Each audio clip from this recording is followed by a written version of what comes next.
So let's talk about who should not be considering cash value life insurance. It's not for everybody, and we say that all the time. It's for people who have certain goals, who fit a certain demographic. It's not for everybody. So who shouldn't consider cash value life insurance? Well, let's talk about it. If you are somebody who is unhealthy, you probably should not be considering cash value life insurance. Why? Well, because cash value life insurance has a death benefit, which means they're going to underwrite you medically, and your fees are going to be based on how healthy you are. So if you're unhealthy, cash value life insurance might not be an option for you. The other people that shouldn't consider cash value life insurance would be those who have a short-term time horizon.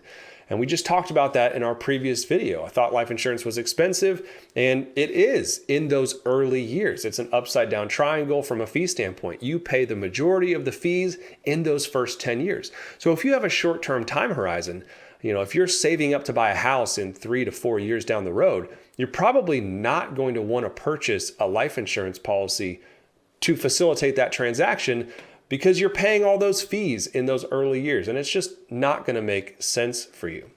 If you're somebody who is totally unsatisfied unless you are maxing out your return, life insurance probably not for you unless you're looking at a variable policy, but even then there's better ways to do it. So if you're somebody who's trying to year after year consistently outperform the market because you're just willing to take way more risk than what other people around you, maybe your age, are taking, if you're somebody who's got the majority of your money concentrated in 3 or 4 high risk stocks, or you're into, high risk alternative investments, then I would say life insurance is just probably not for you. It's not going to do what you want it to do. This is best suited for people who are looking for non-correlated market returns. They know that they're going to underperform the market a little bit, but because of the tax benefits, because of the safety, because of them being able to take less risk and still kind of keep pace with other people out there, those are the people that should be considering life insurance. If you're one of those people that's a high flyer who's looking for as much return as you can possibly get, grow your pile of money as big as you can, and you want to take as much risk as possible, life insurance is not for you. The next group of people are those that are really looking to pay less than $500 a month. Now, the reason that we say this is because if you're looking to pay less than $500 a month, chances are you're going to be better off putting that $500 into a Roth IRA, unless you fall into some of the categories we talked about in a previous video where you're looking for a dual purpose investment account. Maybe you want to retire before 59 and a half, or you need liquidity. If you're in one of those buckets, then maybe it makes sense. But really at $500 a month, that's when you start getting into a little bit higher face amounts. And so the way that these companies work, it's kind of like shopping at Costco or Sam's Club or any of those bulk grocery discount stores.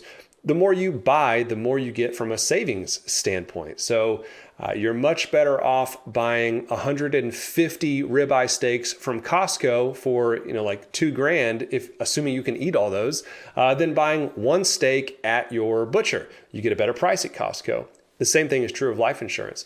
The more death benefit you buy, there are break points from a cost standpoint along the way. So if you eclipse, and every company is different, but let's just call it some pretty traditional numbers.